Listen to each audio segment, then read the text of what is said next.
சிம்ம ராசிக்காரங்க போர்க்குணம் கொண்டவங்க உங்ககிட்ட சண்டை போட்டு ஜெயிக்கிறது ரொம்ப ரொம்ப கஷ்டம். நல்லது கெட்டதை முழுசா தெரிஞ்சவங்க, சூரிய பகவான ராசி அதிபதியாக கொண்டவங்க, எல்லா இடங்களையும் நேர்மையும் உண்மையும் மட்டுமே நம்பக்கூடியவங்க. உங்களுக்கு சொந்தமோ பந்தமோ அது தப்புனா அது தப்பு தான், வெட்டு ஒன்று துண்டு ரெண்டுன்னு பேசக்கூடியவங்க. உங்களை ஒருத்தர் பஞ்சாயத்துக்கு கூட்டு போறாங்க அப்படின்னா நீங்க கூட்டு போற பக்கம்லாம் சப்போர்ட் பண்ண மாட்டீங்க. எந்த தரப்பு நியாயம் இருக்குதோ அங்கதான் நீங்க சப்போர்ட் பண்ணுவீங்க. உண்மை நியாயத்திற்கு மட்டுமே என்னைக்குமே கை கொடுப்பீங்க. உண்மைக்கு புறம்பாக எந்த ஒரு விஷயத்தையுமே செய்ய மாட்டீங்க. இதனால தான் உங்களுக்கு நிறைய கஷ்டங்களும் துன்பங்களும் அதிகமாகவே ஏற்பட்டுக்கிட்டு இருக்கு. தங்களுடைய கஷ்டத்தையும் கண்ணீரையும் கடுகளவு கூட மற்றவங்களுக்கு தெரியாமல் பார்த்துக்குவீங்க. இதனால பார்க்குறவங்க எல்லாருமே சிம்மராசியா இவங்களுக்கு என்னப்பா சூப்பராக இருக்கிறாங்க, இவங்களுக்கு என்ன குறைச்சல் அப்படின்னு தான் நினச்சிட்டு இருக்கிறாங்க. ஆனால் சாப்பாட்டு கூட கஷ்டப்படுறது உங்களுக்கு மட்டும்தான் தெரியும். கஷ்ட காலத்தில் திரும்பி பார்க்க கூட ஆள் கிடையாது. ஏதோ தட்டு மாதிரி எந்திரிச்சு நிக்கிறப்போ உங்களை குறை சொல்றதுக்குனே நிறைய பேர் தேடி வருவாங்க. உங்க சொந்தக்காரங்க நண்பர்களுக்கு ஒரு தேவை இருக்குதுன்னா மட்டும்தான் உங்ககிட்ட வருவாங்க. அந்த தேவை முடிஞ்ச உடனே உங்களை தூக்கி போட்டுருவாங்க. மறுபடியும் அவங்க வந்து உங்ககிட்ட உதவின்னு கேட்பாங்க. அவங்க உங்களுக்கு முன்னாடி பண்ண துரோகத்தை எல்லாமே மறந்துட்டு மீண்டும் அவங்களுக்காக உதவி செஞ்சு ஏமாறக்கூடியவங்க தான் நீங்க. வாழ்க்கையில எப்படியாவது முன்னேறிடணும் அப்படிங்கறக்காக தினம் தினம் கஷ்டப்பட்டு உழைக்கிறவங்க தான் சிம்மராசிக்காரங்க. கடந்த காலகட்டங்களில் தங்களுடைய வாழ்க்கையில நீங்க நல்லது நடக்க போகுது நினைச்சிட்டு இருந்திருப்பீங்க. ஆனா உங்களுக்கு அந்த டைம்ல ஒரு மிகப்பெரிய ஏமாற்றம் தான். இந்த கண்டக சனி மூலமாகவும் தற்பொழுது நடந்துட்டு இருக்கக்கூடிய இந்த அஷ்டம சனி மூலமாகவும் நிறைய கஷ்டங்களும் துன்பங்களும் இழப்புகளும் மட்டுமே நீங்க அதிகப்படியாகவே சந்திச்சிருப்பீங்க. சிம்மராசிக்காரங்க சொந்த பந்தத்தை இழந்தீங்க, சொத்துக்களை இழந்தீங்க, தங்களுக்கு நெருக்கமாக இருக்கக்கூடிய உறவுகளையுமே இழந்தீங்க. கடைசியாக நான் மட்டும்தான் எல்லாத்தையுமே இழந்துட்டு நிற்கிறதா இருக்குது, எனக்கு உயிர் வாழவே பிடிக்கலன்னு சொல்லிக்கிட்டு இருக்கீங்க. இதுக்கு மேலே என்னால் வாழவே முடியலை சாமி, தயவு செஞ்சு என்னை வந்து உன் கூடையே கூட்டிக்கிட்டு போயிரு. நான் இவ்வளோ கஷ்டப்பட்டதுக்கு அப்புறம் எனக்கு வாழ்க்கையில் வாழுங்கிற எண்ணம் சுத்தமாகவே போயிருச்சு. உங்கள் மனசில் கவலையும் துன்பம் தான் அதிகமாகவே இருக்கு. நீங்கள் செய்யக்கூடிய ஒவ்வொரு விஷயத்தையுமே தடுப்பதற்கும் உங்களை அவமானப்படுத்துவதற்கும் இங்கே நிறைய நபர்கள் முயற்சி பண்ணிக்கிட்டு இருக்காங்க. இது எல்லாமே தெரிஞ்சுமே கூட நீங்க என்னமோ பண்ணுங்க எனக்கு என்ன வந்துச்சு அப்படின்னு தன் வேலையில மட்டும் என்னைக்குமே குறிக்கோளா இருக்கிறவங்க தான் நீங்க. ஏன் எனக்கு மட்டும் ஏன் இவ்வளோ கஷ்டம் வருது? என்னுடைய வாழ்க்கையில் நான் யாருக்குமே கெடுதலையோ கஷ்டத்தையோ துன்பத்தையோ கொடுத்ததில்லை, எனக்கு மட்டும் ஏன் இந்த மாதிரி எல்லாமே நடக்குது அப்படின்னு தான் பெரும்பாலான நபர்கள் சொல்லிக்கிட்டு இருக்கீங்க. உங்களுக்கு பிரச்சனைங்கிறது வரும், அது கொஞ்ச நாள் இருக்கும், அதுக்கப்புறம் இந்த பிரச்சனை போயிடும். இது மாதிரி பிரச்சனை வரும் போகும் அப்படிங்கிற நிலைமையில தான் நிறைய நபர்கள் வாழ்ந்துக்கிட்டு இருக்கீங்க. நீங்கள் என்னதான் பிரச்சனையை தவிர்த்தாலும் ஏதாவது ஒரு சூழ்நிலையில் உங்களை நோக்கி பிரச்சனையும் கஷ்டமும் வந்துக்கிட்டு தான் இருக்கு. ஆனால் இனி வரக்கூடிய நாட்கள்ல உங்களுக்கு இன்பத்தையும் மகிழ்ச்சியும் மட்டுமே தரக்கூடிய ஒரு காலகட்டமாகவே அமைஞ்சிருக்குது. இது நாள் வரைக்கும் நடந்த கெட்ட விஷயத்தை எல்லாமே தூக்கி போட்டுருங்க. இனி வரக்கூடிய நாட்கள்ல உங்களுக்கு எப்படிப்பட்ட நன்மைகள் நடக்க போகுது அப்படிங்கிறத பத்தி தான் இந்த பதிவில் நாம முழுசா பார்க்க போறோம். கடந்த 2025 மிக மோசமான ஒரு நரக வாழ்க்கையில வாழ்ந்தவங்கன்னா அது முழுக்க முழுக்க சிம்மராசிக்காரங்க தான். ஏன்னா அந்த டைம்ல அவ்வளோ பொருளாதார நெருக்கடி, அவ்வளோ குடும்பத்தில் பிரச்சனை, வேலை செய்யக்கூடிய இடங்களில் பிரச்சனை, பிஸ்னஸ் லாஸ், இந்த மாதிரி ஏகப்பட்ட பிரச்சனையை கடந்த ஆண்டுகளில் சந்திச்சிருப்பீங்க. ஆனால் தற்பொழுது நடந்துட்டு இருக்கக்கூடிய இந்த 2026 நிச்சயம் உங்களுக்கு வெற்றியை தரக்கூடிய ஒரு ஆண்டாகவே பார்க்கப்படுது. இப்படிதான் சாமி சொல்றீங்க, ஆனால் ஜனவரி மாதமே முடிஞ்சிருச்சு, எங்கள் வாழ்க்கையில் எந்த ஒரு மாற்றமும் அல்ல, முன்னேற்றமும் அல்ல, எப்படி இருந்தோமோ அதே கஷ்ட துன்பங்கள் அப்படியே தான் டெய்லியுமே இருக்குது அப்படின்னு தான் சொல்கிறேன். உங்களுக்கு இனி வரக்கூடிய நாட்களை பொறுத்த வரைக்கும் பார்த்தீங்கன்னா உங்களுக்கு வீரபத்திர ராஜயோகம் அப்படிங்கிறது கிடைக்க போகுது.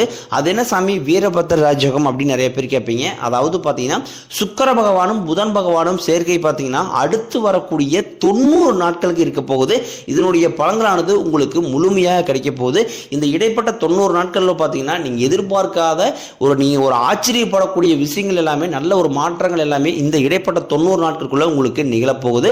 அதற்கடுத்து பார்த்தீங்கன்னா உங்களுக்கு சனியுடைய வக்கர பயிற்சி, குருவுடைய வக்கர நிவர்த்தி, சுக்கிர பயிற்சி, சூரிய பயிற்சி, ராகு பயிற்சி என கிட்டத்தட்ட ஒரு 5 பயிற்சி பலன்கள் தற்பொழுது உங்களுக்கு தொடர்ச்சியாக வரக்கூடிய நாட்களில் ஏற்பட போகுது. இதன் மூலமாக நல்ல ஒரு முன்னேற்றம் அப்படிங்கிறது இந்த 2026 கண்டிப்பாக உங்களுக்கு ஏற்படுத்தி தரப்போகுது. முதலாவதாக உங்களுக்கு சனியுடைய வக்ர நிவர்த்தி. இத்தனை நாட்களாக நெகட்டிவாக செயல்பட்டு கொண்டிருந்த சனி பகவான், அதாவது பார்த்தீங்கன்னா அஷ்டமத் சனியாக செயல்பட்டு கொண்டிருந்த சனி பகவான் தற்பொழுது உங்களுக்கு பிளஸ்ஸாக செயல்பட போகிறார். அப்படி பிளஸ்ஸாக செயல்பட போகுது. கடந்த காலகட்டங்களில் உங்கள் வாழ்க்கையில் நீங்கள் சனி பகவான் மூலமாக எதையெல்லாமே இழந்தீங்களோ அது அனைத்தும் திரும்ப பெறக்கூடிய ஒரு காலகட்டமாகவே வரக்கூடிய ஒரு 6 மாதங்கள் அப்படிங்கிறது பார்க்கப்படுது. அதற்கடுத்து பார்த்தீங்கன்னா குருவுடைய வக்ர நிவர்த்தி. இத்தனை நாட்களாக உங்களுடைய ராசியில் 2ஆம் இடத்துல குரு பகவான் இருந்ததுனால தான் பொருளாதாரத்தில் ஒரு மிகப்பெரிய பின்னடைவு அப்படிங்கிறது உங்கள் வாழ்க்கையில் ஏற்பட்டிருக்கும். தற்பொழுது 2ஆம் இடத்துல இருக்கக்கூடிய குரு பகவான் தற்பொழுது 3ஆம் இடமான லக்னஸ்தானத்தை நோக்கி போறதுனால ஒட்டுமொத்த குரு பயிற்சி பலனும் தற்பொழுது உங்களுக்கு முழுமையாக கிடைக்க போகுது. இதன் மூலமாக பொருளாதாரத்தில் ஒரு மிகப்பெரிய ஒரு அசுர மாற்றம் அப்படிங்கிறது உங்கள் வாழ்க்கையில் அடுத்ததாக ஏற்பட போகுது. அடுத்ததாக பார்த்தீங்கன்னா சுக்கிர பயிற்சியை பொறுத்த வரைக்கும் இது 12 ராசிகளுக்குமே பொது பலன்களாகவே பார்க்கப்படுது. இதன் மூலமாகவும் நல்ல ஒரு தொடக்கம் அப்படிங்கிறது இந்த பிப்ரவரி மாதம் முதலே உங்களுக்கு ஏற்பட போகுது. கடைசியாக பார்த்தீங்கன்னா ராகுகேது பயிற்சி. ஐயோ, ராகுகேது பயிற்சியா சொன்னாவே பார்த்தீங்கன்னா சிம்மராசிக்காரங்க பயப்படுவீங்க. ஏன்னா இந்த காலகட்டத்தில் போன வருடம் பார்த்தீங்கன்னா நிறைய கஷ்டங்களை சந்திச்சிருப்பீங்க. ஆனால் தற்பொழுது நடக்கக்கூடிய இந்த ராகுகேது காலகட்டங்களில் உங்களுக்கு உடல் சார்ந்த பிரச்சனைகள் அப்படிங்கிறது முழுவதுமாகவே நிவர்த்தியாக போகுது. கடந்த காலகட்டங்களில் நல்ல ஒரு வேலைங்கிறது கிடைச்சிருக்காது. ஏதோ ஒரு கிடைக்கிற வேலைக்கு ஒரு 10,000 சம்பளத்துக்கோ 5,000 சம்பளத்துக்கோ பிடிக்காத ஒரு வேலையை குடும்ப கஷ்டத்துக்காக வேறு வழியே இல்லாமல் செஞ்சுக்கிட்டு இருந்திருப்பீங்க. ஆனால் இனி வரக்கூடிய நாட்களில் நீங்கள் படித்த படிப்புக்கு ஏற்ற மாதிரியும் உங்களுக்கு பிடிச்ச மாதிரியும் நீங்கள் ஒரு அரசாங்க வேலைக்கு ட்ரை பண்ணாலும் சரி, இல்லை ஒரு ஐடி ஜாப்போ ப்ரைவேட் ஜாப்போ பேங்க் சைடோ நீங்கள் எங்கே வேலைக்கு ட்ரை பண்ணாலும் அந்த ஜாப் அப்படிங்கிறது உங்களுக்கு நிச்சயமாக கிடைக்க போகுது. கோர்ட்டு கேஸ்ன்னு ரொம்ப நாட்களாக அலைஞ்சிட்டு இருக்கிற நபர்களுக்கு விரைவில் உங்களுக்கு சாதகமாகவே தீர்ப்பு வரும். சொத்து பிரச்சனையும் உங்களுக்கு சாதகமாகவே முடியும். சனி பகவானினுடைய பார்வை உங்களுக்கு நேரடியாகவே இருக்குது. இதன் மூலம் வருமானம் அப்படிங்கிறது பல வழிகளில் வரும். தொழில் லாபம் சற்று அதிகமாகவே கிடைக்கும். அரசியல்வாதிகளை பொறுத்த வரைக்கும் புதிய பொறுப்புகள் புதிய பதவிகள் எல்லாமே தானாகவே உங்களை வந்து சேரும். ராகு கேதுவால உங்களுடைய செல்வாக்கு உயரும், உடல் ஆரோக்கியம் மேம்படும், சங்கடங்கள் நீங்கும். மறைமுகமாக உங்கள் தொழில் வாழ்க்கையிலும் சரி இல்லற வாழ்க்கையிலும் சரி நிறைய நபர்களும் தொல்லை கொடுத்துருப்பாங்க. இனி அவருடைய தொந்தரவுங்கிறது முழுவதுமாகவே இருக்காது. கடந்த காலகட்டங்களில் நீங்களும் ஒரு கம்பெனியில் இரவு பகல் பார்க்காம உழைச்சிட்டு இருந்திருப்பீங்க. உங்களுடைய சொந்த கம்பெனியாக நினச்சி வேலை செஞ்சிருப்பீங்க. ஆனால் உங்களுக்கு இதனால் வரைக்கும் சரியான ஒரு அங்கீகாரம் அப்படிங்கிறது கிடைச்சிருக்காது. உங்களுக்கு அப்புறமோ கூட நிறைய நபர் வேலைக்கு வந்திருப்பாங்க. அவங்களுக்கு நிறைய சலுகை எல்லாமே கிடைச்சி நல்ல ஒரு முன்னேற்றத்திற்கு போயிருப்பாங்க. ஆனால் நீங்கள் மட்டும் எப்படி வேலைக்கு வந்து சேர்ந்தீங்களோ அதே மாதிரி தான் இன்னை வரைக்கும் இருப்பீங்க. ஆனால் இனி வரக்கூடிய நாட்களில் உங்களுக்கு சம்பள உயர்வு, பதவி உயர்வு, உங்களுக்கு மேலே இருக்கக்கூடிய அதிகாரிகளுடைய ஆதரவு முதற்கொண்டும் உங்களுக்கு கிடைக்க போகுது. இனி உங்கள் வார்த்தைக்கு மதிப்பு மரியாதை கிடைக்கும். அந்தஸ்துல நீங்கள் எதிர்பார்த்த உயர்வுக்கு போக போறீங்க. இனி நினைச்சது எல்லாமே நடக்கும். தொழில் வியாபாரம் தடைகள் அனைத்தும் விலகும். லாபம் அதிகமாக கிடைக்கும். முன்னேற்றம் உண்டாகும். வரவேண்டிய பணம் விரைவில் கைக்கு வந்து சேரும். குடும்பத்தில் நெருக்கடிகள் விலகும். செல்வாக்கு அந்தஸ்து உயரும். வெளிநாட்டு முயற்சிகள் வெற்றியை தரும். தெய்வ சிந்தனை அதிகமாகும். பெரியோர்களுடைய உதவிகள் கிடைக்கும். உறவுகளில் இருந்த சண்டை சச்சரவு முழுவதுமாகவே விலகும். புதிய நண்பர்கள் உங்களுக்கு உதவி செய்வாங்க. தொழிலில் ஏற்பட்ட நெருக்கடிகள் நீங்கும். முடிய கிடந்த நிறுவனங்கள் மீண்டும் இயங்கும். வியாபாரத்தில் எதிர்பார்த்த லாபம் கிடைக்கும். புதிய தொழில் தொடங்கக்கூடிய முயற்சிகள் கண்டிப்பாக உங்களுக்கு வெற்றியை தரும். கடந்த காலகட்டங்களில் திருமண நிலை அப்படிங்கிறது பார்த்தீங்கன்னா உங்களுக்கு நிறைய பிரச்சனையும் சிக்கலுமே பெரும்பாலும் சந்திச்சிருப்பீங்க. ஆனால் தற்பொழுது பார்த்தீங்கன்னா உங்களுக்கு நீங்கள் இப்போ லவ் பண்ணிட்டு இருக்கும்போது வீட்டில் போய் சொல்லும்போது பேரண்ட்ஸே உங்களுக்கு முன்னாடி நின்று காதல் திருமணத்தையும் சரி இல்லை அரேஞ்ச் மேரேஜும் சரி நல்ல சிறப்பாக நடத்தக்கூடிய ஒரு நாட்களாகவே வரக்கூடிய நாட்கள் அப்படிங்கிறது பார்க்கப்படுது. பிரிந்திருக்கக்கூடிய கணவன் மனைவி எல்லாமே பார்த்தீங்கன்னா டைவர்ஸாக அப்ளை பண்ணி வெயிட் பண்ணிட்டு இருப்பீங்க. அப்படின்னு சண்டை போட்டு தனியாக பிரிஞ்சு கூட வாழ்ந்துட்டு இருப்பீங்க. நீங்கள் மீண்டும் ஒருமுறை நேரில் சந்திச்சு பேசக்கூடிய வாய்ப்பு கிடைக்கும் பட்சத்தில் கண்டிப்பாக இருவரும் ஒன்றாக இணைந்து வாழ்வீங்க. வாழ்க்கை துணையை இழந்த நபர்கள் பார்த்தீங்கன்னா அது ஆண்களாக இருக்கட்டும் இல்லை பெண்களாக இருக்கட்டும் அடுத்து வந்து 2வது திருமணம் செகண்ட் மேரேஜ் பண்ணலாமா வேண்டாமா அப்படிங்கிற ஒரு மிகப்பெரிய குழப்பத்தில் இருப்பீங்க. அப்படி 2வது திருமணம் பண்ணும்போது சொந்தக்காரன் தப்பாக பேசுவாங்களா, ஊர்காரின் தப்பாக பேசுவாங்களா, அவங்க நினைப்பாங்க இவங்க நினைப்பாங்க அப்படின்ட்டு நிறைய நபர்கள் வந்து 2வது திருமணத்தை யோசிக்காமல் இருக்கீங்க. இப்போ இருக்கக்கூடிய பொருளாதார சூழ்நிலையும் இப்போ இருக்கக்கூடிய காலகட்டத்தை வச்சு பார்க்கும்போது ஒரு சிங்கிள் பேரண்டால இந்த சொசைட்டி சர்வே பண்ணுறது ரொம்ப ரொம்ப கடினம். நீங்கள் எதிர்பார்த்த மாதிரி நல்ல ஒரு மறுவாழ்க்கை அப்படிங்கிறது விரைவில் உங்களுக்கு அமையும். இனி வரக்கூடிய நாட்களில் கடினமான காரியத்தையும் சுலபமாக செஞ்சு முடிப்பீங்க. உங்கள் எளிமையான பேச்சு திறமையால நீங்கள் அனைவரையுமே கவர்ந்து இருப்பீங்க.